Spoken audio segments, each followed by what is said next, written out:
नमस्कार दर्शकों, आप सभी का स्वागत है DHP न्यूज़ चैनल में। मैं हूं आपके साथ रोहित शर्मा और हिमाचल प्रदेश के आज की बड़ी खबरें और मुख्य समाचार आपको बताएंगे। यदि आपने अभी तक DHP न्यूज़ चैनल को सब्सक्राइब नहीं किया है तो कृपया चैनल को सब्सक्राइब करके बेल के आइकन को भी क्लिक कीजिए, जिससे आपको हिमाचल प्रदेश की बड़ी खबरें रोज़ाना मिलती रहें। चलिए जानते हैं आज के मुख्य समाचार। 2061 वन मित्रों की नियुक्ति को मंजूरी, विभागों में भरे जाएंगे 184 पद, जाने बड़े फैसले। हिमाचल प्रदेश मंत्रिमंडल की बैठक मंगलवार को मुख्यमंत्री सुखविंदर सिंह सुक्खू की अध्यक्षता में राज्य सचिवालय में आयोजित की गई। बैठक में कई बड़े फैसले लिए गए हैं। प्रदेश मंत्रिमंडल की बैठक में वन विभाग में 2061 वन मित्रों की नियुक्ति को स्वीकृति प्रदान की गई। इसमें 10 अंकों के व्यक्तिगत साक्षात्कार की शर्त को समाप्त कर दिया गया है। अब जल्द 2061 वन मित्रों की भर्ती शुरू हो सकेगी। भर्ती के लिए 75% अंक शैक्षणिक योग्यता व 15% अंक विभिन्न प्रमाण पत्रों के दिए जाएंगे। अब साक्षात्कार नहीं होगा। मंत्रिमंडल के फैसलों की जानकारी उद्योग मंत्री हर्षवर्धन चौहान ने दी। बैठक में डॉक्टर राधाकृष्णन राजकीय चिकित्सा महाविद्यालय एवं अस्पताल हमीरपुर में 150 नर्सिंग कर्मियों के पद सृजित कर भरने का निर्णय लिया गया। वहीं इलेक्ट्रिक वाहनों के उपयोग को बढ़ावा देने और जीवाश्म ईंधन वाहनों पर निर्भरता को कम करने के लिए मंत्रिमंडल ने राज्य के 6 ग्रीन कॉरिडोर्स के साथ EV चार्जिंग स्टेशन नेटवर्क को विस्तार प्रदान करने के लिए निजी हितधारकों को शामिल करने की स्वीकृति प्रदान की।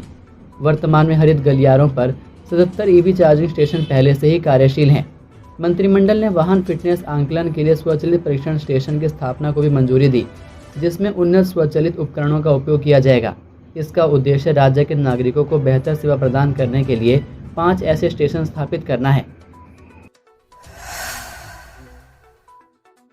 महिलाएं संतान की लंबी आयु सुख समृद्धि के लिए रखेंगी व्रत। अहोई अष्टमी का व्रत संतान से जुड़ी समस्या को दूर करने के लिए किया जाता है। धार्मिक मान्यता है कि इस व्रत को विधि पूर्वक करने से संतान की लंबी आयु और सुख समृद्धि में अपार वृद्धि होती है। साथ ही संतान सुख की प्राप्ति होती है। ज्योतिष में अंतर्राष्ट्रीय स्तर पर ख्याति हासिल कर चुके ज्वाली के ज्योतिषी पंडित विपिन शर्मा ने बताया कि कार्तिक माह के कृष्ण पक्ष की अष्टमी तिथि की शुरुआत 24 अक्टूबर को रात 1:18 पर होगी तथा इसका समापन 25 अक्टूबर को रात 1:58 पर होगा। सनातन धर्म में उदया तिथि का विशेष महत्व है। ऐसे में देश भर में अहोई अष्टमी का व्रत 24 अक्टूबर को किया जाएगा। इस दिन पूजा करने का शुभ मुहूर्त 24 अक्टूबर को शाम 5:42 से 6:59 तक है। इस दौरान महिलाएं अहोई माता और गणपति बप्पा की उपासना कर सकती हैं। अहोई अष्टमी व्रत को निर्जला किया जाता है। व्रत के दौरान अहोई माता की विधि पूर्वक पूजा अर्चना करें। पूजा थाली में विशेष चीज़ों को शामिल करें। अहोई अष्टमी व्रत कथा का पाठ जरूर करें। रात में तारे को अर्घ्य देने के बाद ही व्रत का पारण करें। श्रद्धा अनुसार गरीब लोगों में अन्न, वस्त्र और धन का दान करें। सात्विक भोजन का सेवन करें। मस्जिद कमेटी के पास पैसों की कमी, रुक रहा है काम। मंत्री अनिरुद्ध सिंह बोले, हम करेंगे मदद। राजधानी शिमला के संजौली मस्जिद में हुए अवैध निर्माण को गिराने का काम चंद मजदूरों के सहारे है। पैसों की कमी के चलते मस्जिद कमेटी अवैध निर्माण को गिराने के लिए और मजदूर काम पर नहीं लगा पा रही है। कमेटी पैसे जुटाने की तैयारी कर रही है। मंगलवार को दूसरे दिन भी 2 से 3 मजदूर ही दोपहर बाद काम करते दिखाई दिए। अभी छत से चादरें ही हटाई जा रही हैं। मस्जिद कमेटी का कहना है कि आयुक्त कोर्ट के फैसले के अनुसार अवैध निर्माण गिराने का काम शुरू हो गया है, लेकिन यह मस्जिद रिहायशी इलाके के बीचों बीच बनी है। ऐसे में निर्माण तोड़ने के दौरान यहां लोगों की सुरक्षा का भी ध्यान रखा जाना है। नगर निगम ने भी इस बारे में दिशा निर्देश जारी किए हैं। उधर मस्जिद कमेटी अवैध निर्माण को गिराने के लिए सरकार और प्रशासन से भी मदद मांगने की तैयारी कर रही है। आयुक्त कोर्ट ने मस्जिद की ऊपरी 3 मंजिलों को गिराने के आदेश दिए हैं। इसके लिए 2 महीने का समय दिया गया है।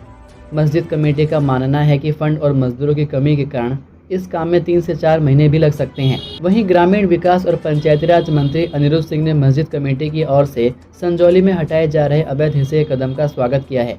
अनिरुद्ध सिंह ने कहा कि एक समुदाय ने गैर कानूनी तरीके से निर्माण किया था। उन्होंने इसे मान लिया है और यह खुशी की बात है कि वह अभी से हटा रहे हैं।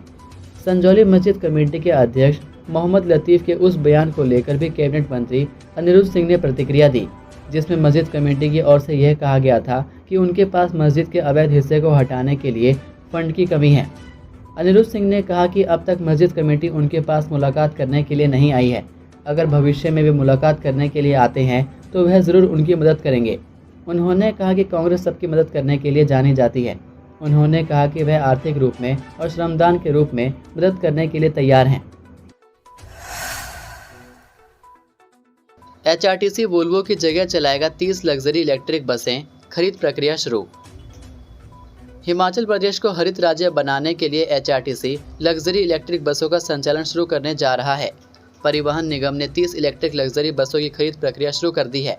देश में बेंगलुरु के बाद हिमाचल में बिजली से चलने वाली बसों का संचालन शुरू होगा। एचआरटीसी टाइप 3 श्रेणी की लग्जरी बसें खरीद रहा है। एक बार चार्ज करने के बाद बस 250 किलोमीटर तक दूरी तय करेगी। पहले चरण में शिमला, धर्मशाला और मनाली से दिल्ली, कटरा और हरिद्वार के लिए इलेक्ट्रिक लग्जरी बस सेवा शुरू करने पर विचार चल रहा है। अभी इन रूटों पर चल रही वोल्वो को इलेक्ट्रिक बसों से रिप्लेस करने की योजना है। शिमला दिल्ली रूट के लिए करनाल के पास चार्जिंग स्टेशन स्थापित करने का प्रस्ताव है। इलेक्ट्रिक लग्जरी बसें चलाने से जहां पर्यावरण संरक्षण में मदद मिलेगी, वहीं वित्तीय संकट से जूझ रहे निगम के लिए बसों के संचालन का खर्च भी कम होगा। दिल्ली में बढ़ते प्रदूषण को देखते हुए सुप्रीम कोर्ट और एनजीटी के आदेशों पर BS 4 श्रेणी की बसों के प्रवेश पर रोक लगाई गई है। आदेशों के चलते एचआरटीसी दिल्ली रूट पर पुरानी वोल्वो नहीं चला पाएगा। नई वोल्वो के स्थान पर परिवहन निगम इलेक्ट्रिक लग्जरी बसें खरीदेगा, ताकि कमाई वाले रूट पर बेरोक-टोक बस सेवा जारी रखी जा सके।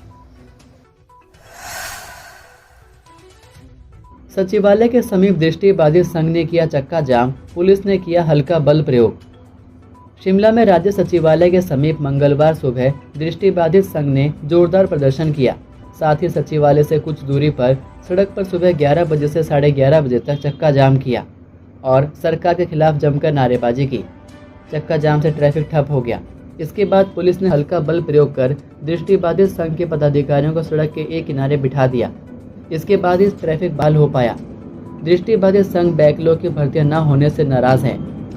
संघ के सदस्यों ने बताया कि सरकार ने कई बार मांगों को पूरा करने का आश्वासन दिया, लेकिन अभी तक कोई कार्रवाई नहीं हुई। कैबिनेट बैठक शुरू होने से पहले दृष्टिबाधित संघ ने सरकार के खिलाफ जमकर नारेबाजी की। सूखी ठंड से खांसी, बुखार और वायरल की चपेट में लोग, अस्पतालों में बढ़ रही मरीजों की संख्या। लंबे अरसे से बारिश न होने के कारण शुष्क ठंड के चलते लोग बीमारियों की चपेट में आ रहे हैं। मेडिकल कॉलेज नाहन समेत जिले के अन्य अस्पतालों में कुछ दिन से मरीजों की संख्या में इजाफा हुआ है। इनमें खांसी, जुकाम, बुखार, छाती दर्द व गला दर्द आदि बीमारियों के मरीजों की संख्या बढ़ी है। मेडिकल कॉलेज नाहन की कुल OPD में से 40% मरीज इन बीमारियों के इलाज के लिए पहुंच रहे हैं। यही स्थिति सिविल अस्पताल पांवटा साहिब, शिलाई, ददाहू, राजगढ़ और सराहा अस्पताल की भी है। सुबह से ही अस्पताल में इलाज के लिए मरीजों की लाइनें लगनी शुरू हो जाती है। पर्ची बनाने के लिए लंबी कतारें लगी रहती हैं। गौरतलब है कि मेडिकल कॉलेज नाहन में रोजाना 1000 से 1200 मरीज इलाज के लिए पहुंचते हैं। पहले इनमें से खांसी, जुकाम, बुखार, छाती दर्द, गला दर्द आदि बीमारियों के 25% ही मरीज होते थे, लेकिन बीते एक सप्ताह से इन मरीजों की संख्या 40% तक पहुँच गई है। इनमें अधिकतर बूढ़े, बच्चे व महिलाएं शामिल हैं। CMO डॉक्टर अजय पाठक ने बताया कि जिला के अस्पतालों में खांसी, बुखार और वायरल के मरीजों की संख्या बढ़ रही है। लाहौल स्पीति का पारा माइनस में, प्रदेश में 28 तक साफ रहेगा मौसम। हिमाचल प्रदेश में अब ठंड बढ़ने लगी है। प्रदेश के जनजातीय क्षेत्रों के न्यूनतम तापमान में लगातार गिरावट आ रही है। पहाड़ी व उच्च पर्वतीय इलाकों में रातें ठंडी होती जा रही हैं। जनजातीय इलाकों में न्यूनतम तापमान जमाव बिंदु के नीचे चला गया है और प्राकृतिक जल स्रोतों व नदी नालों और झरनों का पानी बर्फ में तब्दील होना शुरू हो गया है। लाहौल स्पीति के ताबो में सोमवार की रात सीजन की सबसे ठंडी रात रही।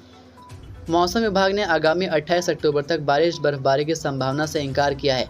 इस दौरान अधिकतम तापमान तो सामान्य बना रहेगा, लेकिन न्यूनतम तापमान में गिरावट आने के आसार हैं।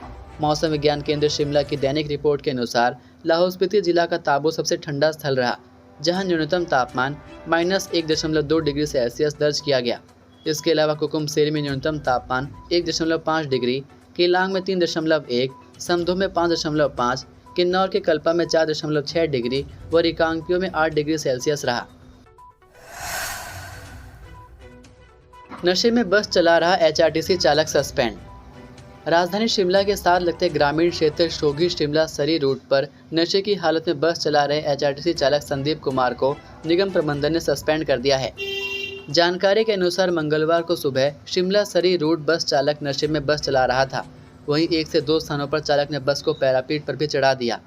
इस पर बस में सवार यात्रियों ने बस को रुका दिया और बस चलाने से मना कर दिया। वहीं इसकी जानकारी स्थानीय थड़ी पंचायत प्रधान नरेंद्र शर्मा को दी। वहीं प्रधान मौके पर पहुंचे और उन्होंने चालक की जांच की तो पाया कि वह शराब के नशे में धुत था। ऐसे में उन्होंने इसकी जानकारी निगम प्रबंधन व पुलिस को भी दी, लेकिन इससे पहले पुलिस व निगम प्रबंधन के अधिकारी मौके पर पहुंचते चालक मौके से फरार हो गया। वहीं निगम प्रबंधन ने शिकायत मिलने पर दूसरे चालक को बस रूट पर भेजा। इसके बाद बस रूट पर चली। वहीं प्रधान नरेंद्र शर्मा ने निगम प्रबंध निदेशक से मांग की कि ऐसे चालकों पर सख्त कार्रवाई की जाए। आरएम शिमला अंकुर वर्मा ने कहा कि शिमला सरी रूट पर चालक नशे की हालत में बस चला रहा था। चालक मौके से भी फरार था। ऐसे में विभागीय कार्रवाई भी की जाएगी। चूड़धार के रास्ते पर मिला 400 किलो कचरा, मेजर जनरल कौशिक की कप्तानी में पहुंचाया नौराधार। 11 अक्टूबर को चूड़धार चोटी पर आयोजित शांत महायज्ञ के बाद आध्यात्मिक इलाके में पहाड़ी समाज पर्यावरणीय कवच फाउंडेशन द्वारा जागरूकता और सफाई अभियान चलाया गया। इस अभियान के माध्यम से न केवल ट्रैकिंग मार्ग को स्वच्छ किया गया, बल्कि प्लास्टिक प्रदूषण के मुद्दों पर भी ध्यान केंद्रित किया गया। फाउंडेशन के सदस्यों द्वारा स्थानीय लोगों के साथ मिलकर नौराधार से चूड़धार तक ट्रैकिंग मार्ग के आसपास से 400 किलोग्राम कचरा एकत्रित किया। भारतीय सेना में मेजर जनरल के पद से सेवानिवृत्त अतुल कौशिक ने फाउंडेशन में महानिदेशक के रूप में टीम का नेतृत्व किया। उन्होंने बताया कि चूड़धार एक पवित्र आध्यात्मिक स्थल होने के साथ साथ प्राकृतिक सुंदरता और जैव विविधता से भी परिपूर्ण है। ऐसे में प्लास्टिक मुक्त क्षेत्र घोषित करने के प्रयास और पर्यावरण को संरक्षित करने के लिए स्थानीय समुदाय और पर्यटकों को जागरूक करना बेहद आवश्यक है। 96 पेटी अवैध शराब के साथ 2 गिरफ्तार। नशे के खिलाफ चलाए गए अभियान के तहत नूरपुर पुलिस के हाथ बड़ी सफलता लगी है। पुलिस ने राजा का तालाब में अवैध शराब का जखीरा पकड़ा है। साथ ही पुलिस ने 2 लोगों को भी गिरफ्तार किया है। पकड़े गए आरोपियों की पहचान प्रवीण कुमार तिलक राज निवासी राजा का तालाब के रूप में हुई।